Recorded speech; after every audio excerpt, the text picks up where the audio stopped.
My name is Zach Arnold. I'm a Hollywood film and television editor, a documentary director, father of two, an American Ninja Warrior in training, and the creator of Optimize Yourself.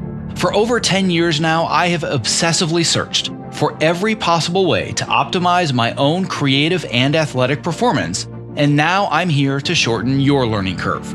Whether you're a creative professional who edits, writes, or directs, you're an entrepreneur, or even if you're a weekend warrior, I strongly believe that you can be successful without sacrificing your health or your sanity in the process. You ready? Let's design the optimized version of you. Hello and welcome to the Optimize Yourself podcast. If you're a brand new optimizer, I welcome you and I sincerely hope that you enjoy today's conversation. If you are inspired to take action after listening today, why not tell a friend about this show and help spread the love? And if you're a longtime listener and Optimizer OG, welcome back. Whether you're brand new or you're a seasoned vet, if you have just 10 seconds today, it would mean the world to me if you clicked the subscribe button in your podcast app of choice. Because the more people that subscribe, the more that iTunes and the other platforms can recognize this show, and thus the more people that you and I can inspire to step outside their comfort zones to reach their greatest potential. And now on to today's show. Whether you're a seasoned editor, an aspiring editor just getting started, or if you're simply a creative professional who tells stories, everyone can benefit from improving your visual storytelling skills. The craft of storytelling, it gives you the power of persuasion, the ability to affect change, and it also gives you the opportunity to express yourself in a unique way. And by far, the most persuasive and engaging way for you to tell your story online, and frankly to sell a product or even yourself, is with video. Until now, though, learning the language of visual storytelling has largely been limited to online tutorials, and those tutorials quite often focus on technology and how to push the right buttons.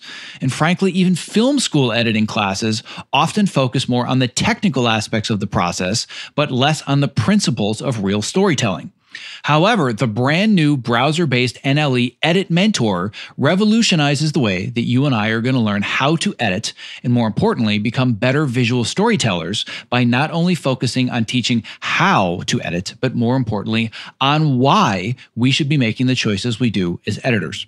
In today's conversation, founder and CEO of both EditStock and EditMentor, Misha Tenenbaum and I take a deep dive into the nuts and bolts of EditMentor, as well as the habits and the practices that enable editors and content creators to create more compelling visual stories. We discuss the value of having a great teacher and also the psychology behind the teaching methods that Misha chose when he designed EditMentor. And beyond the tech, we also discuss the deeper theory and practices of editing, how to approach dailies, how to approach script analysis, and so much more. No matter if you're brand new to the craft of editing or if you have years of experience, but you just want to improve your skills even further, EditMentor is a groundbreaking new tool that I highly, highly recommend. And if you want to try it out, you can simply visit optimizeyourself.me/editmentor, all one word, if you want to learn more and you want to try out their free lesson, which you're going to learn a lot more about in today's conversation. All right, without further ado, my conversation with CEO of both EditStock and EditMentor, Misha Tenenbaum, made possible today by our amazing sponsors, Evercast and ErgoDriven, who are going to be featured just a bit later in today's interview.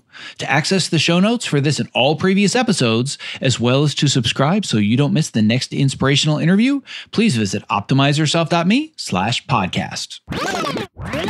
I'm here today with Misha Tenenbaum, who is the founder and CEO of EditStock, which is a company that provides unedited footage and raw dailies from films so you can practice editing.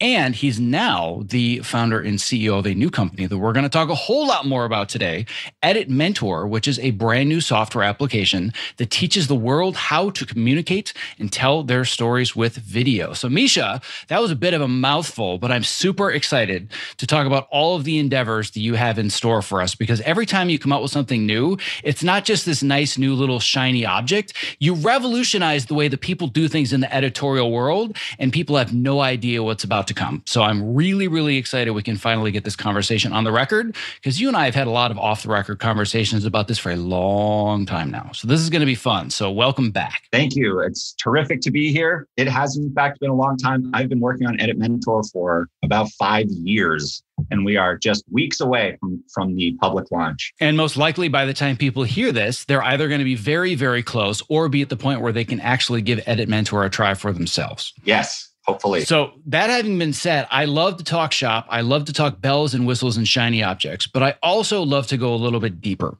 You and I have been talking about this for a long time. I've known you. I don't remember the first time we actually met, but it was probably about a decade ago, way back in the LA Final Cut Pro user group days when it was LAFCPUG.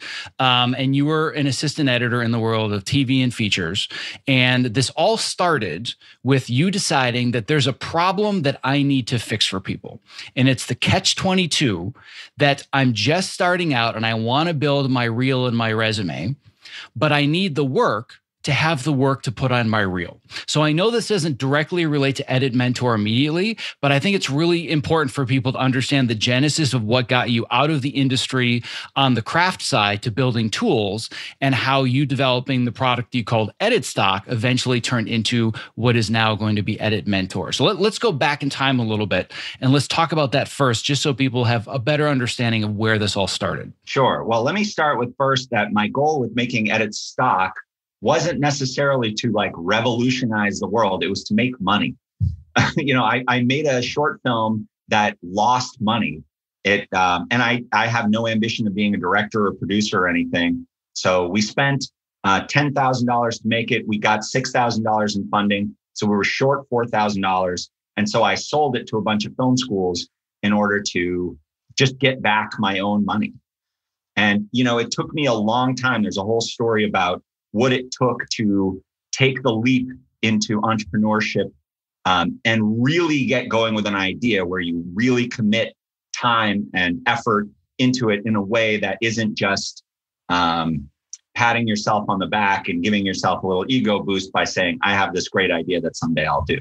And you get into the nuts and bolts of it. But in any case, EditStock grew to a point where I could do it full time and I enjoyed doing it.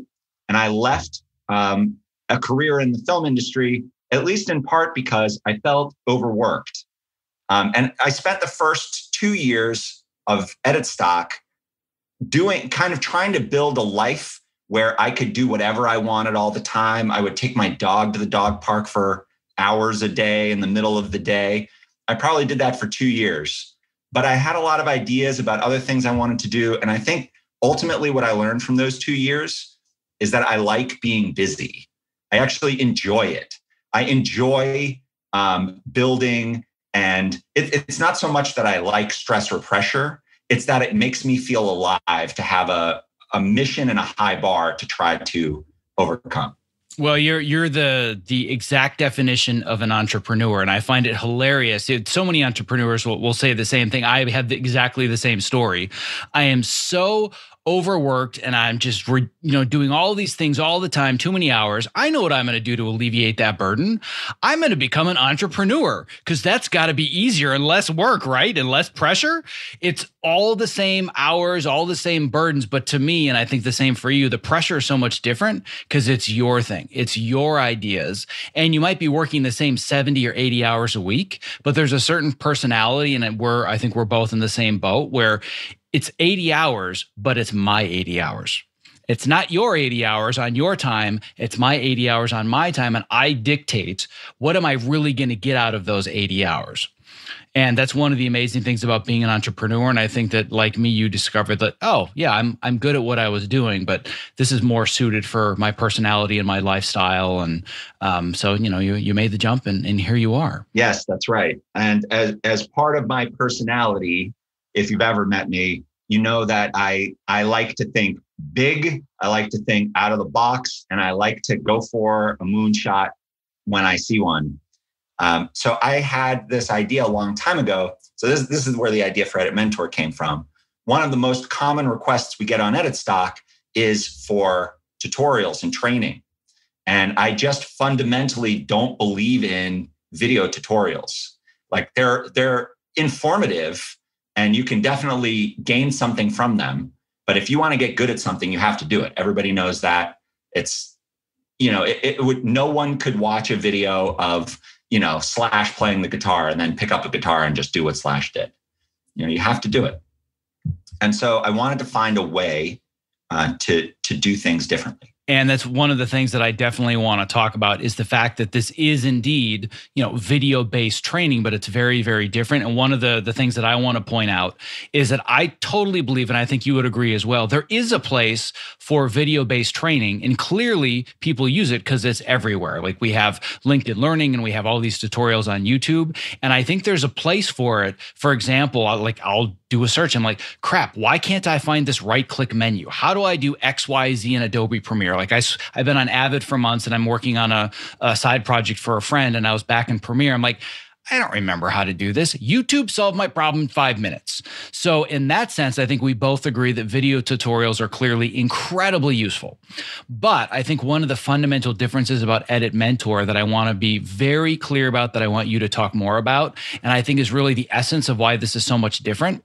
Everything that's out there now, at least that I'm aware of, I don't want to say it's hyperbole because I haven't seen every tutorial and every course, but I feel like the vast majority are overwhelmingly about here is how to do the following. Here's how to add a keyframe. Here's how to composite these two shots together. What I don't get answered in these videos is why. Here's why you should be using a close-up instead of a wide shot. Here's why you should pay attention to the 180-degree rule, or here's why you should ignore it.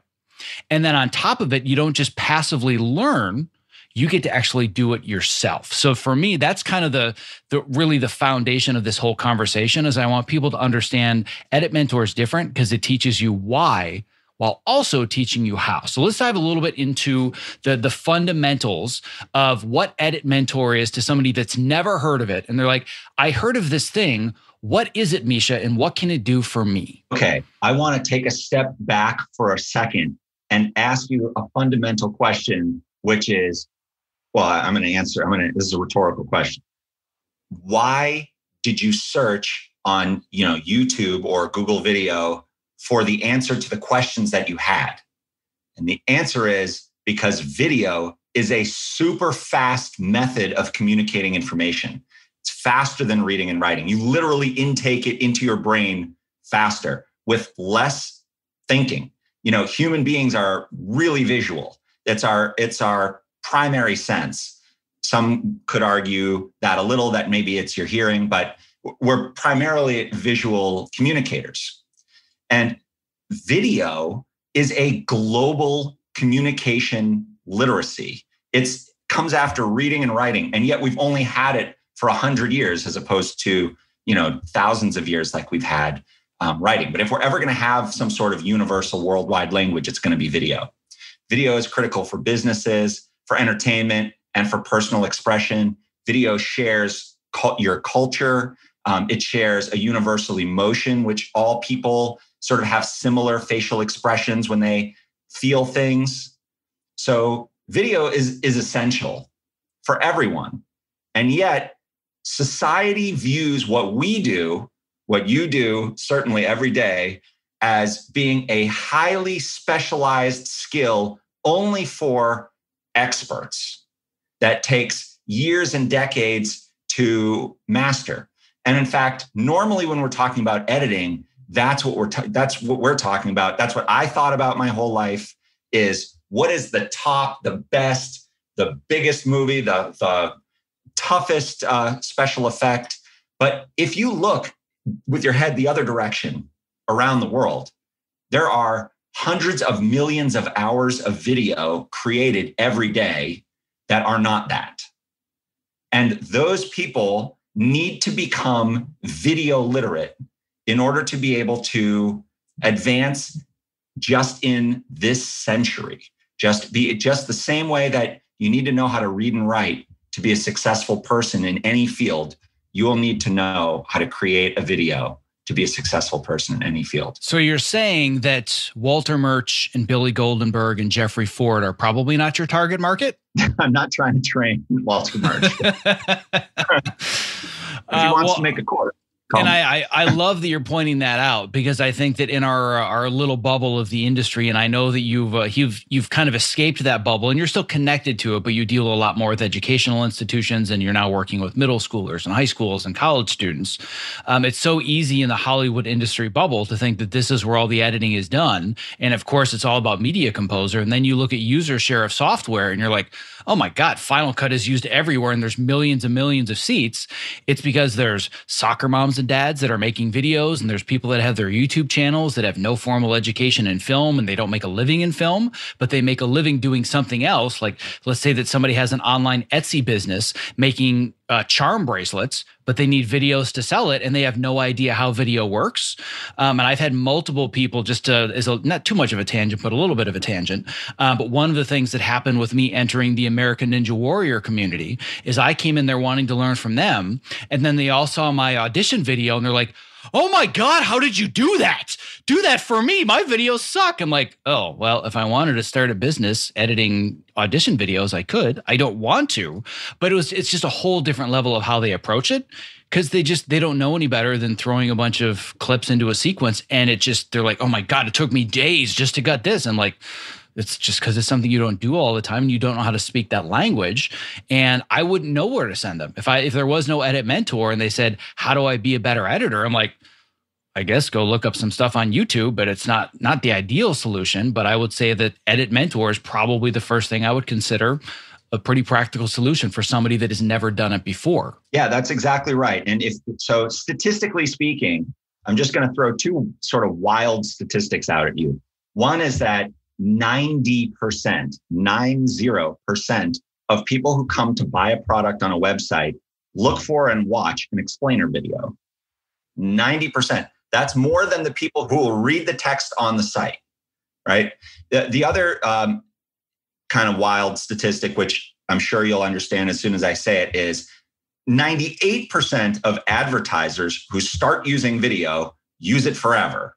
They never decide that video is no longer a good form of communication for them. And the other kind of, I guess we should view it as an alarming thought, is that society's expectation for the quality of video that a person would produce is so much lower than the quality we expect from them when they write something.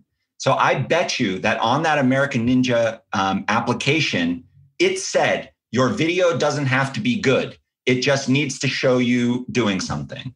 But it didn't say that about the written text. Almost word for word. It says that, like big, bold letters, like, don't worry about adding music or titles. We just want to know your story. All they say is make sure we can hear you and see your face, because people know so little about it that you can't hear them because they have no mic and they don't light anything. So you're like, I can't hear or see anything you're saying, but all they care about is story. And they do. They say in big, bold letters, we don't care if your video is good. But it also doesn't hurt. Now, let me ask you something. You're applying, not just because you're applying for a TV show, but you're buying a product, you're looking for a restaurant, you're doing any of the things, your consumer things that you want to do. They may say, don't spend a lot of time on your video, but what are they going to watch and judge you on? Right? And, that's just because it is the fastest way to learn about you. And they wouldn't say that about the text that you wrote, and you wouldn't write garbage text. You wouldn't just write stream of consciousness and say, this is good enough. You would think about you would organize your thoughts. You would edit them shorter. You would use the best bits. And that's what the next skill that the next generation of people forever on, or for at least until, we can just imagine this in our brains all the time, need to acquire that skill. So actually, our courses that we're developing for the future, after we finish this film course, in fact, we're kind of eliminating the term editor, which is funny. We're even because we're called EditMentor, we're actually trying to talk about people as filmmaker or business owner or social media poster. We're trying to, editing is the pen and paper of a video.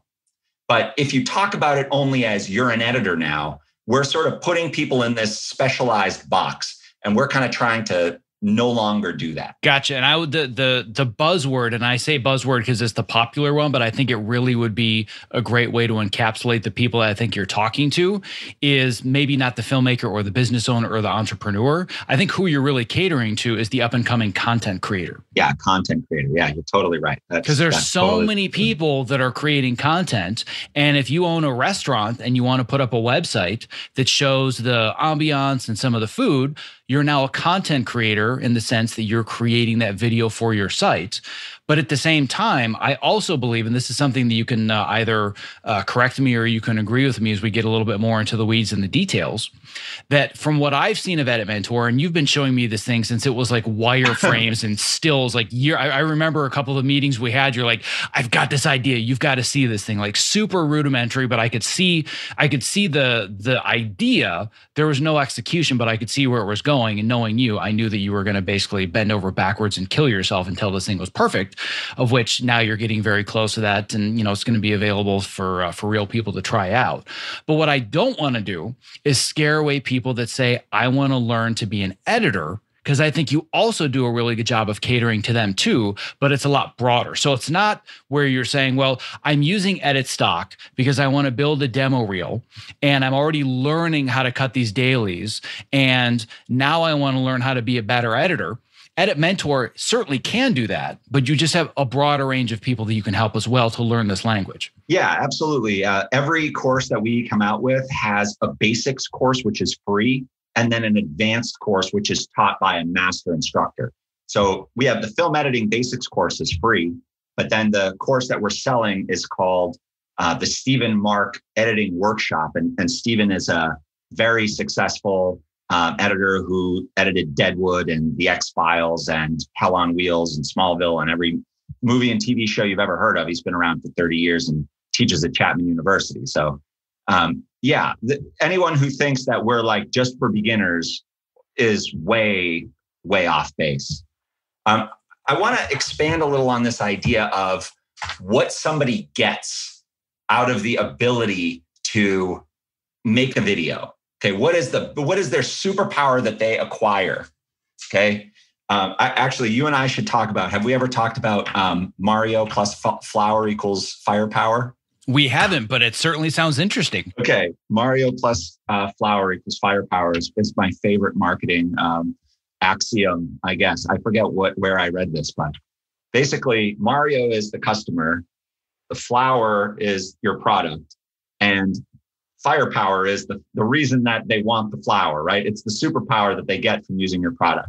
They don't actually care if it's a flower, by the way. It could be a mushroom, it could be a hat, it could be a tail or a leaf. But the point is they want the superpower, right? So I just want to tell you a little bit about what it is that we're trying to offer high school and middle school kids, because while it can lead to a professional career in editing, what it really leads to is this: self-expression, intentional self-expression. So you have I judge a lot of student competitions, like high school competitions and college competitions. And I get a lot of videos that students make that are like, anti-bullying ads, anti-drinking and driving ads. And those things are like, I get it, they're important, they're great. But a lot of times the reason that the student makes that is because they look around at the adults, in the room, and they want to make a message that makes them happy, the adults happy. But the videos that always win these competitions and that always make me smile or make me cry or make me have a feeling is when a kid either shows something about their real life or comes up with some wacky story that they just think is funny, and it has a beginning, a middle, and an end. It has a mission that the main character goes on, and that's what matters, and that's what we're trying to teach here. It's take an idea, consolidate it, be intentional with it, think about how it's structured, and that information will follow the student wherever they go, whether they make a video or or otherwise. I love that. There's a couple of things that I want to add on to this, and then I want to start digging into the weeds a little bit more so people actually understand how powerful this tool is. The first one that I want to add on to is this idea of the Mario plus the flower equals firepower. There's another axiom. It's interesting because the purpose of this axiom is identical to another one that I use all the time, but totally different items.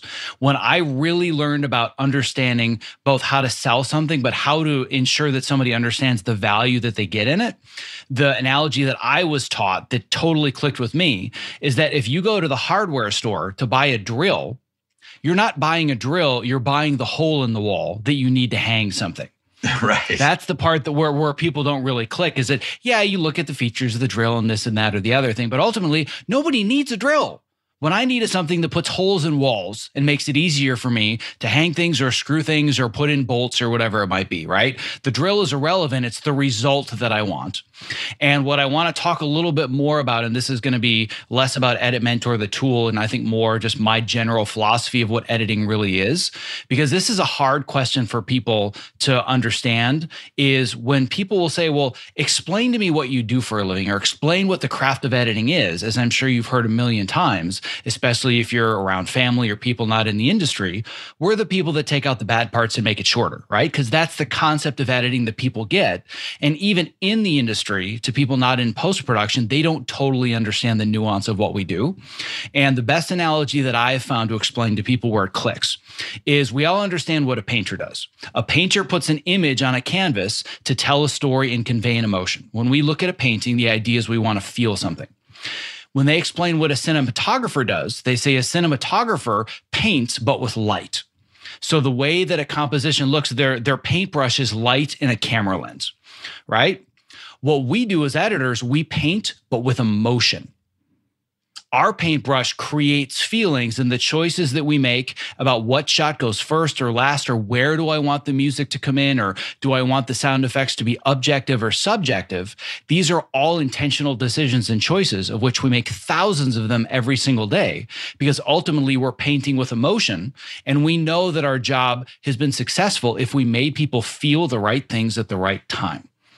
That to me is how you go from being a competent editor that can assemble pieces to being a great editor, because you know why I'm making a choice. Not that I can competently make sure that I don't break the 180-degree line, but I know when I need to break it if I want to create a certain emotion or a certain feeling at a certain time. And that's something I can't learn on YouTube. I can't say, teach me how to choose the location of my close-up or the 180-degree or what is the use of a dolly push-in shot, or et cetera, et cetera, et cetera. You can read about some of this stuff in books, but like you said, you can read or watch all you want. You're never going to get good at it until you actually do it. But another thing that's a really big part of this that I'm so excited about talking about, and you and I have had this conversation before, that we both agree that practice doesn't make perfect. Practice simply makes permanent. And if you're making the wrong choices on a regular basis, whether it's the wrong keystrokes or you have a habit of always starting a scene in a wide shot because that's just the convention, will you just practice that habit over and over and over without really thinking about, yeah, but why am I making this choice? And that's why I think EditMentor is really, really different. So what I want to understand now, just walk me through the basics of, if I'm on EditMentor, what is it? Is it just more video tutorials, but it's talking about theory? Like, what is EditMentor? I don't get it yet. Okay. So I love this. I'm so happy you asked this question. And I want to start by saying I absolutely love the craft of editing. I have loved it since I was a kid. It still excites me to this day. I learn more about it every time I sit in front of a computer and put something together. Okay, so in a video, let's say we're talking about selecting a shot. We're comparing a bunch of takes and we're going to select a shot. And so you might get the advice, usually you want to use the later takes, because the later takes, they've rehearsed what they're doing. The camera is a little more competent, like got their movement down. The actors have their lines a little better memorized. And then of course, when they got it, they move on. So it's probably at the end, right, that they got it. So don't even get me started with this right now, but continue. I'm so ready to pull a soapbox into this room. Don't make me pull that soapbox in the room. But anyway, continue. Okay. So that's what a video would give you. Okay. And there's a lot of good advice in there, right? It doesn't apply to like every scenario, certainly, but there's advice in there. Okay. What EditMentor is, it's a browser-based NLE. So there's nothing to download or install. It's not Adobe Premiere. It's not Final Cut Pro. It's not Media Composer. It is EditMentor. It's its own thing. So we might have a video where a teacher describes what they're looking for when selecting shots. Then down on the timeline, you'll see all of the dailies and you'll watch them. And then there will be a question, a pop-up question on top of it. And the questions will say things like, how did this cut change how did this shot evolve from the first take to the last take? What was missing from the first take to the last take? How did the actor perform from the first take to the last take? What are the physical motions or, lots of things, right? Was this the biggest smile of the four? Was this the biggest laugh of the four? And after we do a lesson on analyzing the dailies, we'll now say, here's a sequence. We're looking for the biggest smile. Which take would you use? And so you're applying that knowledge immediately, and you need to actually do something. You need to cut it into the timeline. And then you could get it right or wrong. You submit your answer and you'll actually get feedback within the system inside of flags that give you advice, all creative advice. First of all, let me just say that I don't know of anywhere that I can actually learn dailies analysis. Like I can't just go on to YouTube or LinkedIn Learning and type in, teach me how to analyze my raw footage, because it doesn't exist. And the only place it does exist is through the private mentoring that happens between an assistant editor and an editor. If the editor's willing to teach it, if, to be honest, they even understand how to do it because they were never taught how to do it. I remember I've had this experience with more than one of my assistants, and I also had this experience when I was teaching at USC. I was teaching a high-level graduate program on editing, and I spent an entire session, and I just put together what's called a chem roll. And for those that don't know what a chem roll is, it comes from the old days of the chem system, where you basically took the film and assembled all of the dailies in a specific order. You just sat and watched them. And I explained to them this process, and we spent the whole class just watching the roll and talking about it. And they're like, nobody's ever taught us how to actually watch and analyze dailies. We just went into the bins and started putting pieces together. And I said to them, how do you know what pieces to choose until you're familiar with all of the pieces? And you could just see the light bulbs going off like, oh my God, that never occurred to me. And I said I wasn't going to bring my soapbox in, but I'm going to for a minute. Bring it in. If you want to be a really efficient editor and you want to meet your deadlines, watch just the last takes and cut from those. If you want to be an effective editor, you have to watch everything. And I know from experience, having worked on multiple TV shows where I have a very different workflow than most, but I'm working on the same show with the same actors, with similar directors and the same showrunner, similar scripts, where they all say, oh my God, there's no way that there's enough time to watch all the dailies. Like the deadlines are too tight. It's impossible. So what they do is they just cut from the last takes while I'm sitting on my couch all day long watching dailies. And then all of a sudden my cuts are getting done quicker and I'm getting way less notes and they can't figure it out. It's like, because nobody's going through and giving me performance-based notes because they know I watched everything and they trust my judgment. But they can tell you're just cutting from the last takes and you haven't really asked yourself this one line in the scene that's the pivotal turning point.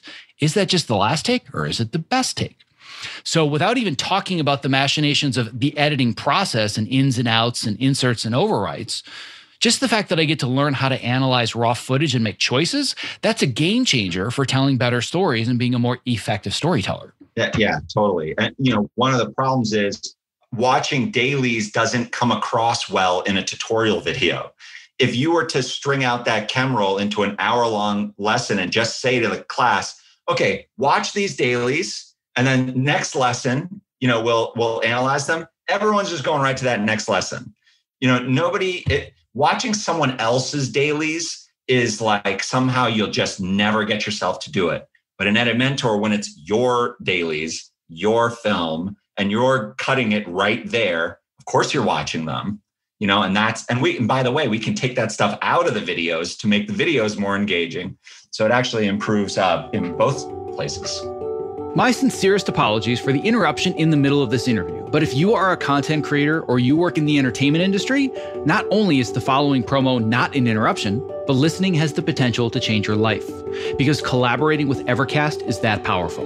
Here's a brief excerpt from a recent interview that I did with Evercast co-founders Brad Thomas and award-winning editor Roger Barton. Living this lifestyle of a feature film editor has really had an impact on me. So I was really looking for something to push back against all of these lifestyle infringements that are imposed on us, both by schedules and expectations. When you guys demoed Evercast for me that first time, my jaw hit the floor. I'm like, oh my God, this is what I have been waiting for a decade.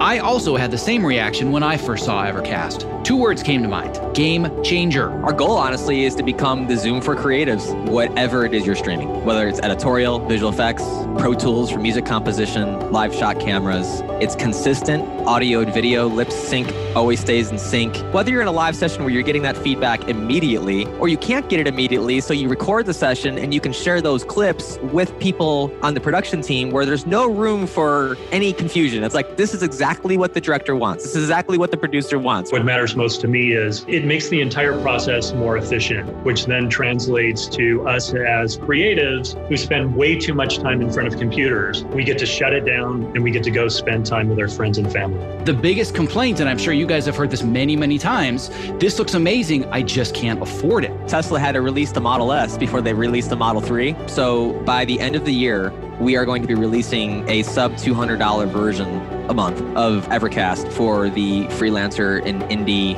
creatives. Anyone who is a professional video creator outside of Hollywood. I think what we've learned over the last few months is that this technology can translate to better lives for all of us, that give us more flexibility and control while still maintaining the creativity, the creative momentum, and the quality of work. I cannot stress this enough. Evercast is changing the way that we collaborate. If you value your craft, your well-being, and spending quality time with the ones you love, Evercast now makes that possible for you and me. To listen to the full interview and learn about the amazing potential that Evercast has to change the way that you work and live, visit optimizeyourself.me/Evercast. Now back to today's interview. So the fact that this is a browser-based NLE in and of itself is just kind of crazy town. And I know that it's taken you a long time to get to the point where I can just go in Chrome and I can start editing stuff in NLE that looks and feels and performs very similar to, I would say, either Premiere or DaVinci, which is, to me, amazing. I don't know anything about programming or the tech of doing it, but they've got their own apps and their own teams developing them, and they're pretty bumpy. And all of a sudden you're like, nah, I'm just going to do it in Chrome. Just going to make it universal for everybody, which is kind of nuts. But I remember when I tested it out, and it was a while ago, and I'm assuming that it's much better. It was just kind of like being in a Premiere Pro timeline, except I had somebody standing over my shoulder constantly asking me the right questions about my choices. So let's dive a little bit deeper. Now that we've talked about the scene analysis process, what are some of the other things that EditMentor is going to walk me through to help me be a more effective storyteller? So we ask you to do things to get questions right or wrong. You might have to identify something by placing markers on clips. You might have to trim clips. You might have to delete clips. You might have to rearrange clips in a certain order to get them right or wrong. So there are a lot of interactive steps you can take. Now, we're someday going to be an NLE like any other, but we're not trying to be a replacement for any professional editing software. The ambition of the reason that we are an NLE that's in the browser is to be democratizing. You don't need to have any kind of computer to use EditMentor. You can use a Chromebook. You can work on the library. You can sign out from the library, come home, sign in, and just keep going. All of the processing power, it's actually done dynamically on our system. We check what kind of computer you have, and then our algorithm will either offload all of the heavy editing stuff to our servers, or if you have a powerful computer, your computer will do it. Either way, you're going to have the same experience. And the reason that we do that is we're primary, or at least my vision for this is to get editing and the power of creating videos to a younger and younger audience. There's so much of what we do that isn't magic. A lot of it is, but so much of the core competency of editing can be understood at a really young age. You probably, even though you're a master at it now, don't use the term master. Going to stop you there. Not a master, not a master. So many more things to learn. I'm proficient. I can proficiently edit. Let's put it that way. You're also humble, apparently. Well, you're skilled at this. But when you were in high school or middle school, you were also making these same decisions. You just needed someone there to kind of say, not left, right, not this shot, that shot. And you were probably struggling to find someone who could give you that advice. So it was probably difficult to I can't even imagine how different my life would have turned out if EditMentor existed when I was 13 years old. Because I'm that quintessential story you hear over and over about, Generation X or the Zennials before the Millennials. They all have the same story. I was just shooting some stuff, running around with a camera, and then I took one VHS tape and connected it with another VCR instead of hitting play and record. My mind was blown, and that was me with 2 VCRs for years. And the younger listeners, we'll put what a VCR is in the show notes on Wikipedia. The point being that it was just me figuring it out by trial and error. And if I could have had that process of trial and error, but in a browser-based NLE with professional material and somebody saying, hey, you know what? If you want a little bit more impact, what if you tried a close-up? I didn't learn that stuff until I was either in college or already in the industry. Or just you learn it intuitively. It's the difference that one of the things that I talk about so much when it's a matter of you want to work on a specific project with specific people. It's not just you go into the interview and you say, yes, I can proficiently use Avid Media Composer. You need to make sure you speak the same language because film is a language. And if you were to just immerse yourself and say, I want to learn Mandarin Chinese, yeah, I can read books about it and I can use Pimsleur or, Rosetta Stone. Those are all great. You want to learn it fast? Just plop yourself in the middle of nowhere in China. You're going to learn it by immersing yourself. And that's essentially how I learned film. I couldn't have said to people, this is why a close-up makes you more emotional or even realize that it did. But I just watch movies so much that you just intuitively learn the language. But I really didn't learn how to speak it until I started putting 2 tapes together and hitting play and record and making stupid errors. And, I can't start the music there. That's dumb. Or just all these things that you learn. But had I had guidance to go through that, my learning curve would have skyrocketed. Yeah, so let's talk about the learning curve. And I'm going to call this segment of the show, the value of a teacher. What is it that teachers do? I mean, what is it that's their primary mission? Is it to teach you everything that there is to know about a subject? And so what I would argue is teachers they have several primary jobs. The number one is to instill passion. That's actually, I think, more important than any bit of information, is to make people want to do it. The second thing is to set good habits. The third thing is to set accountability and make you do things a lot. I mean, that's the whole thing. Because while you were practicing on your own and learning a lot of things, with a guide, not only could you have gotten there faster, but you wouldn't have gained any bad habits that you probably had to unwind later on. And I know you believe these things. I've heard. I believe them and then some. It's funny because my wife is also an educator. My mom is an educator. My dad is an educator. My sister is an educator. So I remember my dad saying to me, I don't remember how old I was, but probably in my teens. And he said something along the lines of, you're going to be a teacher someday. Oh my God. I'll never be a teacher. Are you crazy? And here I am changing my entire career path because ultimately I'm a teacher at heart. And, I'm not in a classroom all day long, and I'm doing it online and coaching and mentoring and writing and podcasting. But essentially, I've just decided to find my own version of being a teacher for a living. And I've had this conversation with my wife more than once. And I'm going to be very humble and I'm going to do my best to be humble for her. But she's won teacher of the year for, Southern California and the Wonder Woman Award. She's a very decorated teacher for LAUSD and has won multiple high-level awards. And I've told her, I'm like, you're not a great teacher because you know a lot about civics or geography or math. She teaches 3rd grade. So it's fairly rudimentary subjects, right? She's fine at providing the information. What she's really good at is connecting with students, getting them passionate about learning and making them feel safe and listened to And because of that, she has numerous students that will reach out to her 9 years later and say, you need to be at my high school graduation because you're the teacher that inspired me to be here and accomplish this.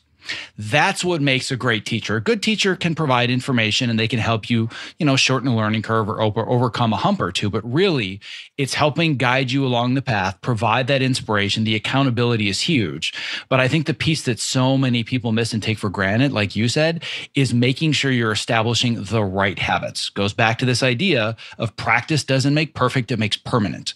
And there are so many editors now that I've worked with, having been in the industry for 20 years now, where I look at a piece of paper and I look at a resume and I look at their experience and I say, this person must be amazing.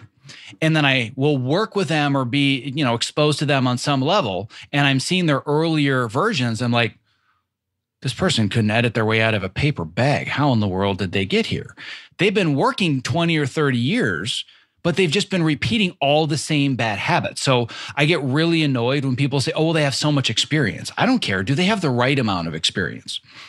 Do they have the right habits, right? Or is it somebody that's just been doing this over and over and over that's kind of failed forwards or failed upwards? That doesn't mean that they're great at what they do. They're just doing the same habits. It's like another one that I've talked to people about when you really understand the learning process is from the age of 15 to 16, you learn a tremendous amount about what it means to drive a car. You go from really not knowing anything to being competent. And then from 16 to 18 or 16 to, let's say, 20, the learning curve also expands a lot because now you're getting experience. But from the age of 20 to 40, how much better do you really get at driving? You don't. You're just repeating the same habits for the next 20 years. So being a driver that's 40 years old, you're not that much better at driving than a 20-year-old unless you actively say, you know what, I'm going to go out on the weekends. I'm going to get better at my right turns. I'm going to go learn how to, drive in donuts or whatever it might be. You just keep doing the same basic skills over and over and over. And I feel like editors fall into that trap too, which again, going back to EditMentor, is why I think it's so important to have a tool that helps you identify these are the questions I need to be asking myself. And these are the better habits that I need to build. Because again, you can't go on YouTube tutorials to know what are the things that I don't know. Yeah, you might actually be making yourself worse. Yes. I mean, not just not better, but actually worse, because you're not even factoring in that cars change, streets change, things change. And if you're still exactly the same way, you might even be driving the same car. You might not even know what you don't know. When you think about what classes, what courses, what lessons excite students and get them passionate, a lot of times it's the arts, right? It's music and video and painting and performing arts. That gets kids, myself included, to want to go to school, to eager to finish that project, eager to put in those hours. And I think that if we as a society change our perspective of creating videos from one where we view it as an art that people do for fun, or maybe someday, possibly they'll have some sort of artistic or freelance career, and instead view it as for what it is, which is a valid form of communication, not much different than reading and writing. If we just thought of video the way we think of reading and writing, and we separated the classes, just think I'm not talking about having a class on high art and video. I'm talking about having a class called media literacy, which is a popular subject being taught now, where we literally just teach competence of video. This is how you create one. This is how you take out the extra stuff. This is how you organize your thoughts, turn in a video like it would be an English paper, which we see as a critical tool. An English paper is a critical tool to teaching you how to write an email or how to,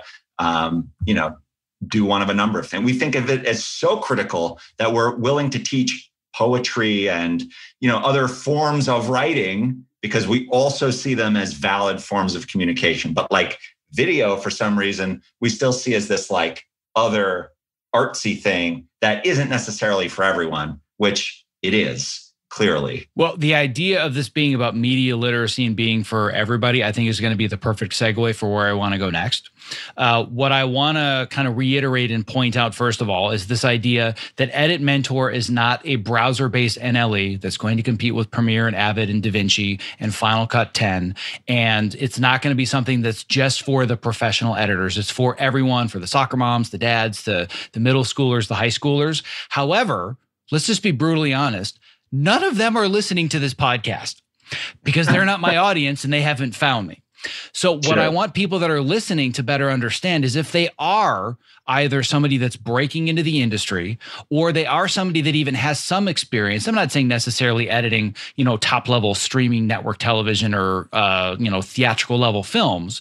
But if there's somebody that's still learning how to be literate and create these emotions and get better at storytelling, is EditMentor just something that is for the soccer moms and it's not for me? Or can I learn from it? I think, dare I say, but I think you could learn from it and I think everyone could learn from it.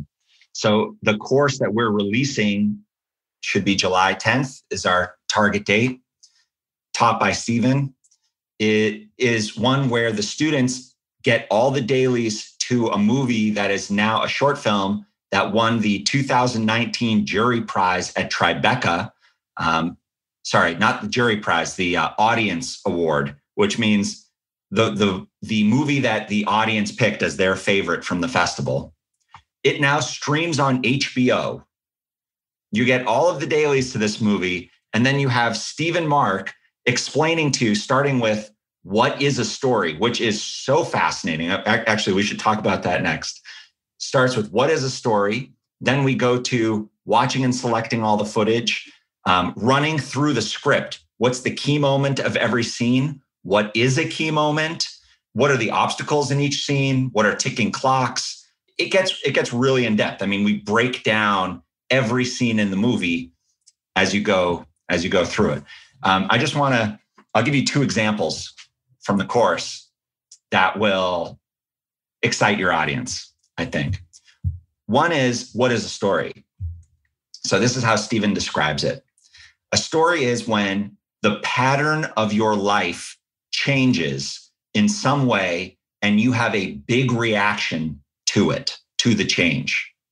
So the example he gives is some mundane thing happening.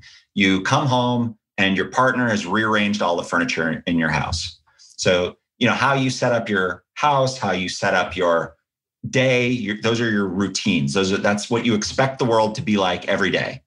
Now you come home and the furniture has been rearranged. Again, this is Steven's story, so I'm not trying to take credit for it. If you walk in and you just say, oh, that's fine, I like how it looks, then there's no story, because a story happens not just when the pattern breaks, but when you have a reaction to it that causes you to change, to do something, to get out of your comfort zone, whether you want to or not. You could have a story where someone is very happy with their life and is forced out of it, or someone who's miserable in their life and all of a sudden has an opportunity to change it. But the thing that stays is the change. So if you walk in and you hate your furniture and it causes a big fight, and then you get kicked out of the house and that leads to another action and another action and another action, that is a story. And what I think is so important to point out about this craft in general, and why basically what I'm trying to do is not so subtly persuade people that are listening to this right now that are either already seasoned professionals or, they've got a film degree and they're maybe, a couple years into the industry and they're thinking, oh, EditMentor, it sounds cute and it sounds like something for the beginners and the newbies and the non-industry professionals, but it's not really for me. What I really want to impress about them is that this isn't learning math. In math, there are right answers and there are wrong answers, and you progress and you learn more complicated math. With editing, there aren't right and wrong answers, there are choices. And for me, as somebody that's dedicated most of my life to learning the craft of editing, literally starting at the age of 9 with the VHS tapes and shooting my own footage and just learning by doing, I've been doing this for over 30 years now. I guarantee that if I were to take a class from Stephen Mark about how he edits, I'm going to walk away with something new that I've never done before. Oh, it never occurred to me that when I'm doing scene analysis, I should look for this one thing. Because even though I understand scene analysis or dailies analysis, I have my own approach. And when I see other professionals that take their own approaches, it's not a matter of, oh, well, Stephen was right and I'm wrong. It's, oh, he does it differently and he sees it through a different perspective. And it doesn't fundamentally change the way that I edit, but I'm adding another question or another, viewpoint or perspective to my own tool set. And I think that's what's so important and so cool and nuanced about EditMentor is that it's not just, all right, kids, today we're going to learn about how to use close-ups and wide shots. That is there. But when you can have somebody like Steve and Mark teaching the much more nuanced layers, anybody is going to become better at their craft from learning from it, even if they have been doing it for 30 years. I would bet you that Jeffrey Ford and Walter Murch would learn something new. I would be honored if they did. Stephen's approach that we teach in the course is he calls it editing moment by moment. So what he's doing is he's reading the script and he's breaking it down by story beats. And he's thinking to himself, what is, the top 4 lines of this scene? That's a beat. Now I'm going to watch all of my clips. I'm going to mark an in and an out around. This is really what he does for every single page of the script. He marks an in and an out around those same 4 lines that he's identified as a beat. He watches all of them back to back to back, compares them, picks one and puts it into his timeline. So he's actually doing almost like a fine cut process from the beginning. Even though he's going to go back and revise it and change it, every shot that he picks to put in on the very first pass, he's aiming for a home run. He's aiming to pick the exact right one right away, which to me was a different approach because I was, until I met Stephen and started going through this class, much more of a throw it all in and kind of work the timeline a little bit more to figure it out. Oh my God. I love talking about this. I'm totally interrupting you because I love this topic of conversation. The way that I've explained this to my students when this come up, and you can totally steal this and use it as you need to, is I believe there are fundamentally 2 different types or styles of editor. There are sculptors and there are builders. When I break down everybody's process about how they approach a scene from dailies to cutting it, everybody has their own little unique intricacies and how they organize and name stuff. But fundamentally, I think they belong in 2 categories, sculptors and builders. The way that you approached it was the sculptor. You take a giant lump of clay that's a big mess that has no image whatsoever. You throw it into the timeline and you take all the pieces away that you don't need to eventually find the finished product underneath.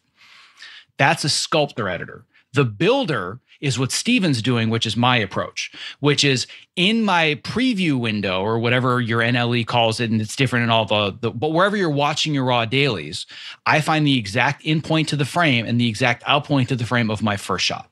Based on the out point of my first shot, what's the in point of my next one? And I assemble my entire scene with what I believe is frame accuracy, chronologically, linearly, and then I go back and I polish and refine. And some people have watched this and they're like, how the hell do you edit like this? That's the way my brain works. So let me tell you, as a sculptor, or at least more that way, that certainly used to be the only way that I edited. First of all, why did I gain that approach? Because I had no guidance, right? I mean, this is I don't know that there was any intention behind it other than it seems like a normal thing to do. You want things in the timeline, so you kind of throw them in there, right? I mean, eventually they got to be there anyway. The feeling that person gets, the sculptor gets when they watch you do it is, why are you so slow? Why is it taking so long, right? And it's true that the sculptor person can get something assembled much quicker. But then they're going to go over it and over it and over it and over 1,000,000 times. And you're going to get, you could even possibly get to the end much quicker just because your process makes you much more familiar with the footage in general. Exactly. And I would argue, and this may be a game that you and I are going to have to play someday. I would argue that in general, the builder is going to be faster. And it's one of the reasons that I think I gravitated towards it, because it's more efficient, because you're forced to make decisions faster and make less of them. And I think part of the reason I gravitated towards it is that I get very paralyzed by having too many decisions. It's part and parcel that comes with having ADD, is that when you have too many decisions, your brain shuts down. And as a sculptor, for example, when I've talked to comedy editors and they talk about, well, my process is my assistant editor, they take all of the takes from this angle and they string it together with line 1. Then there's line 2. Then there's line 3. I look at the timeline and my head explodes. I'm like, I'm out. I just can't. I can't deal with that. It's too much information. But if I just do it one little clip at a time and I just work my way along chronologically from one shot to the next, my brain can handle that.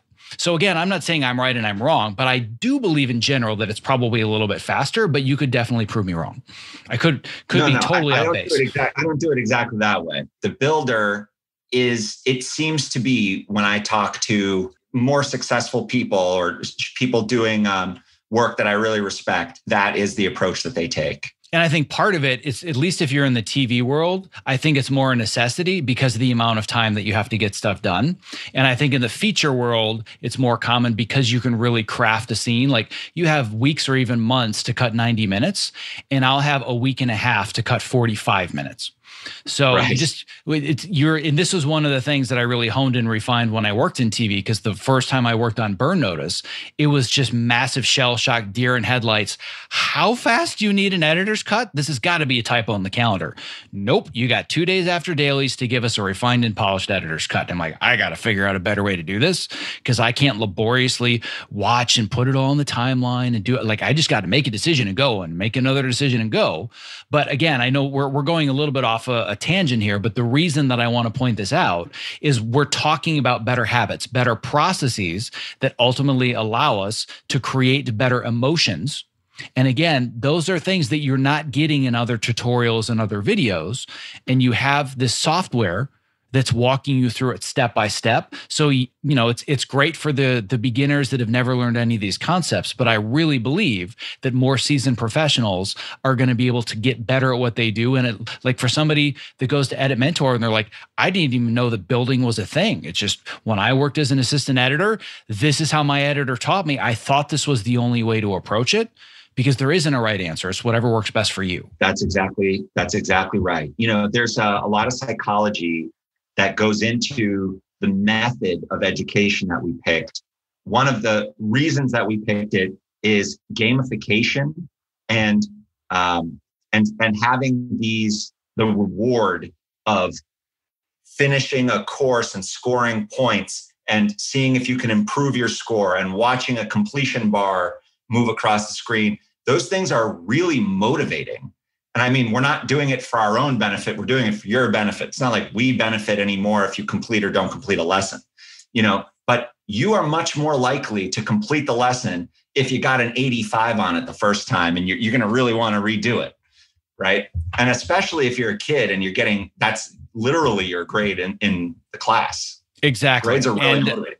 I'm so glad you brought up gamification because this brings up the next thing that I wanted to talk about. And I remember you and I having this conversation very early. And you had asked me, what are my thoughts and whatever. And I'm like, I think all this is great, but there's one problem above all that you're going to need to fix. And that's the biggest objection that somebody's going to have. And I guarantee somebody listening had this objection. What do you mean gamification? What do you mean you're going to score me? How is it that you think you have the right to tell me what's a right choice or a wrong choice? Who are you to tell me this is supposed to be a close-up? This is an art form and I'm expressing myself. You said it yourself. This is self-expression. So how are you going to score me and tell me something is right or wrong? That is a challenge. And first of all, it's important that there be a score.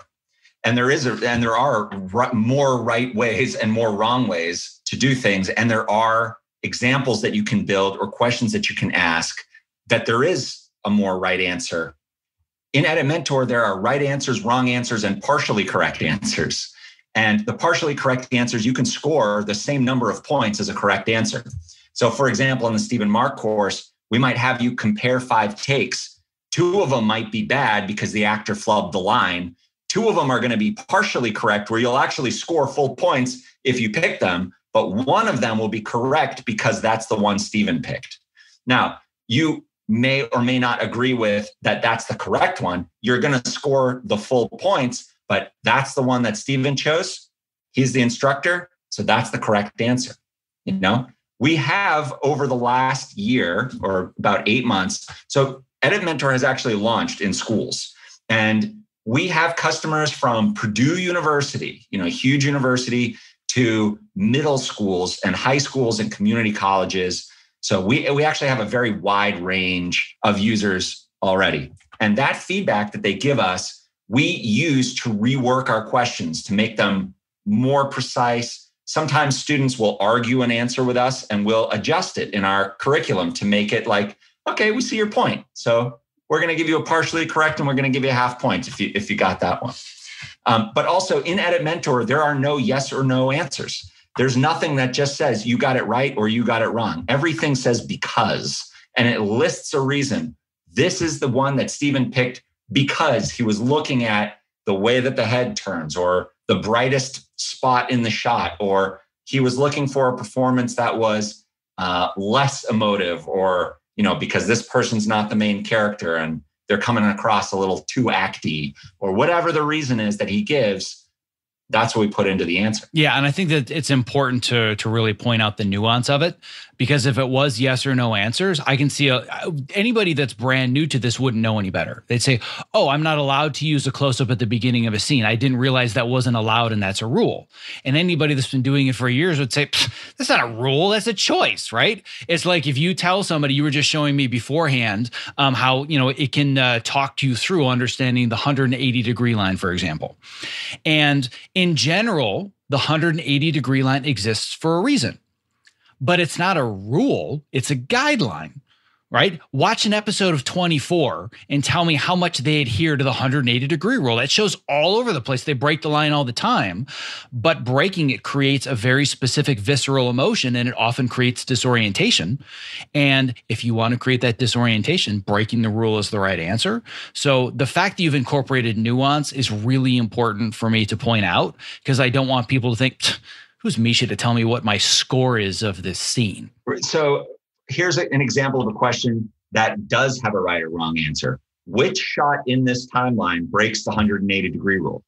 That is like completely, it either does or it doesn't, right? You can argue the merits. Is it good? Should you do it? Should you not do it? And we have a lesson on that. We have a lesson called discontinuity, where we talk about crossing the line, when you might want to do that. We talk about jump cuts. But we also, we describe the 180-degree rule or the line of action as something that is to be noticed. That's it. It's not that it, like you said, it's a rule. It's not a rule. It just exists. And you should be aware of it, that because it exists and because you can manipulate it, you should. Yeah, and I see certain things like the 180-degree line, very similar to story structure if you were going to be a screenwriter. You need to understand basic 3-act structure, what the first act does, the second act, the turning point, the act 2 climax. You need to understand the basics if you're going to write Pulp Fiction. Pulp Fiction is all over the place, but guess what? It still has a pretty standard 3-act structure if you break it down, but you have to learn the conventions before you can break the conventions. And the 180-degree rule, you have to know how it works and how to use it so you can use it to your advantage and break it when necessary. Or, as is more often the case, when people don't get you the right coverage and you need to figure out how to cut your way out of a paper bag in a scene that doesn't work because the director or the DP don't understand the 180-degree line. Right. But if you understand how it works, then you can learn how to manipulate it to your advantage when necessary. Totally. Exactly. Yep. So on that note, I don't want to take up too much more of your time. And I feel like we've talked a lot about how this really is going to help somebody better understand why they're making the choices that they're making, dive deeper into scene analysis and whatnot. But talk a little bit more about what the process looks like if I get done with this podcast and I want to dive into this and I want to learn more. You've mentioned a little bit about your free course, and let's just make it very clear. This is not like, oh, you do something for 5 minutes and now you have to pay. You've put months and months into the development of free material.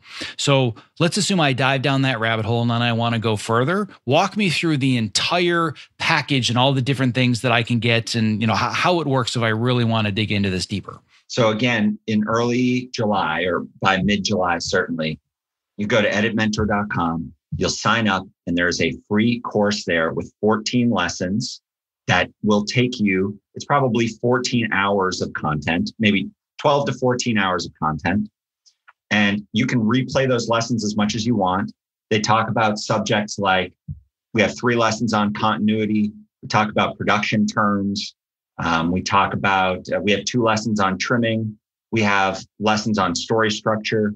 So it really is, where you actually have to identify beginning, a middle, and an end. You've got to identify the quest. You have to identify obstacles. So we dive, it's deeper than you think. It's pretty good stuff. It took us 7 months to make. I mean, it was not easy to make this course. And by the way, it's not even just that we had to gather material in the universe that already existed, and just culminated or chop it down. We had to invent a whole process of how to teach it because there is no other EditMentor. So how do we ask this question? How do you ask a question about the 180-degree rule where someone has to interact and do something to get it right or wrong? It was really difficult to come. How do you create a question where students have to compare dailies? And along that line, while we were building the course, we were building the technology. Because as cool as EditMentor is, that it's in your browser, it connects to learning management systems. Actually, that is the flower, not the superpower. The superpower is the thing you get out of it, which is an understanding, a feeling of confidence, and the learning of this material. And that's what our goal is. Now, if you want to go farther than that, we have paid classes, and the free account will come with all the free classes that we generate in the future, not just this one. There will be an endless stream of free classes. We have a curriculum team designing a free class as we speak, which will be a nonfiction class in some way, which is the majority of videos, an interview with B-roll on top. And so we'll be talking about that. And then we'll break it out to specialized classes like, okay, now that you know the basics of this stuff, here's a stud documentarian who's going to take you through how to build a documentary. And how about integrations with Edit Stock? Yes. So EditMentor was going to be Edit Stock. It was not actually going to be its own thing. It was going to be one thing. And for a long time, that's what I was trying to do. I was building it myself. We had one part-time programmer working on it. We thought it would take 3 months to get to a beta test. 3 months. I thought it would take 3 months. I set aside what at the time felt like a large sum of money, but now feels like paltry to come up with this demo. And basically we got to I can show it to someone, but they can't touch it, within that time. And when we showed it to people, it was really eye-opening for both of us. And we sort of gained where we were going. I lost track of your original question. Yeah, well, what I'm trying to better understand is there some form of integration where if the reason I came to you originally is I want to use Edit Stock and I want access to dailies, which now just seems like, oh yeah, I can access to raw dailies. People don't understand how impossible that was 5 or 10 years ago before you came along. And now it's just a thing. Somebody asked a question on Facebook. Anybody know how I can practice raw dailies? Yeah, that's simple. Go to editstock.com. Wasn't that easy? But my point being that if I want to get access to raw dailies and I want to cut some stuff from my demo reel, but not just make my own choices, but use it as a learning experience, is there an integration where I can use your material on Edit Stock and EditMentor? Yes, actually. So that's a great question. The short answer right now is that the lessons themselves use films from Edit Stock that we break down and walk you through. Like, for example, we have a movie called City Lights, where we talk about what's going on in scene one. Why is it built the way that it is? How could you put it together that way? And then you can buy the dailies separately to edit that movie on Edit Stock. In the future, you will be able to just click edit this movie directly in EditMentor. You won't have to download anything. You won't have to buy anything. You won't have to, you'll just be able to click edit movie and all the dailies will be there. And you'll just start working away. And that's it. That's how a student could gain the experience of editing a project. Just how amazing would that be? Yeah, I can't even imagine having a resource like this when I was in college or coming out of college and I wanted to build a reel of scripted work, or if somebody wants to get into unscripted, saying, oh, All I have to do is make the investment of time and money to buy the raw footage, go through the tutorials and learn. And then when I'm done, I click a button and I can put this on a portfolio website. That was unheard of just a few years ago. Now you can already do that with edit stock. And it sounds like very soon there's going to essentially be what we all joke about, which is the edit button. And now you can just put it all together in one place without having to invest in any other technology. If what you're trying to do is show people I have the skills and the abilities, even if I don't have the experience, which ultimately is really one of the foundational things that I teach now is people come to me and they say, I want to either break in or I want to make a transition into something else, but I'm at this catch-22 spot where everybody says I need the experience and I don't have the experience, but I need the experience to get the experience. And what I always tell them is you need to get better at telling your own story and conveying I have the skills and the abilities to do the job, even though I don't have the experience yet. And here's why you need to take a chance on me. But if you don't have access to something like Edit Stock or EditMentor, well, then you're just ripping a bunch of crap off of YouTube and kind of sort of figuring it out, as opposed to here's me putting together the best version of a professional portfolio, showing that I've developed the skills and the abilities that you need to have the trust to hire me. Absolutely. That's absolutely right. Can I leave you with a thought? Yes, please. Absolutely. Leave me with a thought. Leave us all with just a brilliant musing. Okay. What is the power of a video? And just remember, this is a universal language. One video made by anyone can change the world. And that is our fundamental belief that the ability, to be able to understand how images can affect your audience is a fundamental skill that all people need to learn. And not only that, but I would add to it that given where the world is going with technology and artificial intelligence and automation, the only thing that's going to be left on the table, I believe, in our lifetimes is creativity. Computers haven't figured out creativity yet, and I think it's going to be a long time. So if you're going into an industry where all you're doing is something repetitive, where a simple program or an algorithm could eventually replace you, you got to be careful. If you have to make creative decisions, your job is safe for a long time. And that's, again, why I love what you're teaching, because I can go to multiple tutorials and learn how do I sync and group clips in Adobe Premiere, or how do I do this tool or that tool. And they're all great now. But I bet if we went back 15 years and looked at a lot of the tutorials of what they were teaching for the nuts and bolts of editing, I bet computers and automation and simple little third-party apps are doing it for us without human intervention. Creativity is not going away, and that's why I love this product and why I want people to know about it, because you're teaching people how to be more creative and more expressive. I don't know where else to find that right now. So that's why this is so unique and why I'm so excited about it. Thank you so much, Zach.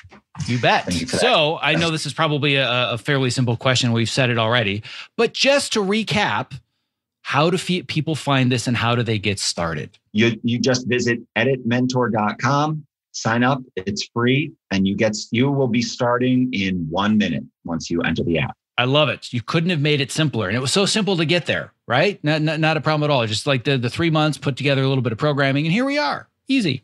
Totally. Yeah, we had that 1 minute walkthrough phase down 18 months ago, It's amazing. Have you ever heard that?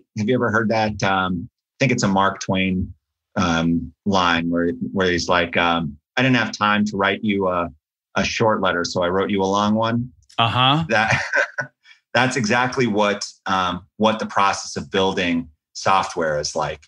It takes a long time to get down to that one button that does exactly the thing that you want it to do. Yeah, exactly. And I know that you had alluded to this, and I'll just kind of close with this idea just because I think it's commendable, and maybe it doesn't have a whole lot to do with the product itself. But the fact that you were not only putting this together, but you had to build something that didn't exist is just frankly outright terrifying. And the best analogy I can think for me is that I spent the last 5 to 7 years learning how to be a coach and a mentor and put together all these educational materials to help people more so they can be more productive and better manage their time and learn how to better network and sell themselves and tell their stories. But imagine if I were doing all of that and simultaneously designing the Zoom software so I could communicate with my students.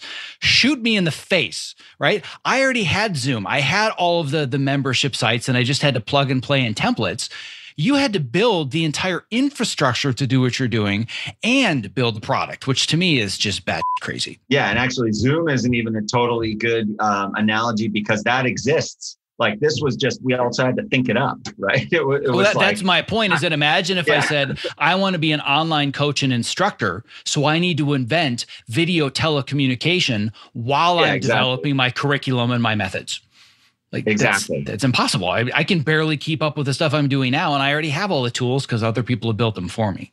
So it's to me, it's commendable and just outright crazy what you've been able to accomplish. And I know it seems like a while, but it's a very short period of time in the grand scheme of things, what you've been able to build and the innovations that you brought to our industry. Thank you. I'm really excited to have millions of people learning this way. Yeah, this is going to be pretty awesome. So I'm excited about it for you. I implore everybody, no matter if you're in college, fresh out of college, you've been doing this for 5 years or 20, do yourself a favor and improve at least one thing about the way that you're already doing your craft and your job by going to EditMentor and just learning a little bit more from some of the professionals that are there. So on that note, Misha, I'm glad that we were finally able to get this conversation on the record, and I'm super excited for your launch to finally happen. Thank you. Thank you so much, Zach. It's a real honor to be here whenever I get to come.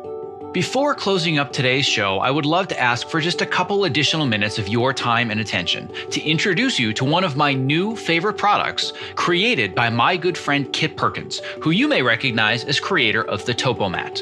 Here is a brief excerpt from a recent interview that I did with Ergo-Driven co-founder and CEO Kit Perkins, talking about his latest product, New Standard Whole Protein. I'm into health and fitness generally, but I want it to be simple and straightforward. About a year and a half ago, I started adding collagen into my protein shakes. And man, the benefits were like more dramatic than any supplement I've ever seen. So I thought, if I could just get this down to coming out of one jar and it's ingredients that I know I can trust, and you just put it in water and you don't have to think about it. When people think of protein powders, they think, well, I don't want to get big and bulky. And that's not what this is about. To me, this is about repair. So a big part of what we're talking about here is you are what you eat. Your body's constantly repairing and rebuilding, and the only stuff it can use to repair and rebuild is what you've been eating. Unfortunately, as the years have gone by, every day getting out of bed, it's like, 2 or 3 creaks and pops in the first couple steps. And that I thought you just sort of lived with now. But yeah, once starting the collagen daily or near daily, it's just gone. So for us, job 1A here was make sure it's high quality, and that's grass-fed, 100% pasture-raised cows. And then the second thing, if you're actually going to do it every day, it needs to be simple. It needs to taste good. Well, my goal is that for anybody that is a creative professional like myself that's stuck in front of a computer, number one, they're doing it standing on a Topomat. Number two, they've got a glass of New Standard protein next to them so they can just fuel their body, fuel their brain. So you and I, my friend, one edit station at a time are going to change the world. And even better for your listeners, with code OPTIMIZE, on either a one-time purchase or that first subscribe and save order, 50% off. So if you do that subscribe and save, that's 20% off and 50% off with code OPTIMIZE. That's a fantastic deal. If you're looking for a simple and affordable way to stay energetic, focused, and alleviate the chronic aches and pains that come from living at your computer, I recommend New Standard Whole Protein because it's sourced from high-quality ingredients that I trust, and it tastes great. To place your first order, visit optimizeyourself.me/newstandard and use the code OPTIMIZE for 50% off your first order. Thank you for listening to this episode of the Optimize Yourself podcast. To access the show notes for this and all previous episodes, as well as to subscribe so you don't miss future interviews just like this one, please visit optimizeyourself.me/podcast. And a special thanks to our sponsors Evercast and Ergo-Driven for making today's interview possible. To learn more about how to collaborate remotely without missing a frame and to get your real-time demo of Evercast in action, visit optimizeyourself.me/Evercast. And to learn more about Ergo-Driven and my favorite product for standing workstations, the Topomat, visit optimizeyourself.me/Topo. That's TOPO. And to learn more about Ergo-Driven and their brand new product that I am super excited about, New Standard Whole Protein, visit optimizeyourself.me/newstandard. Thank you for listening. Stay safe, healthy, and sane, and be well.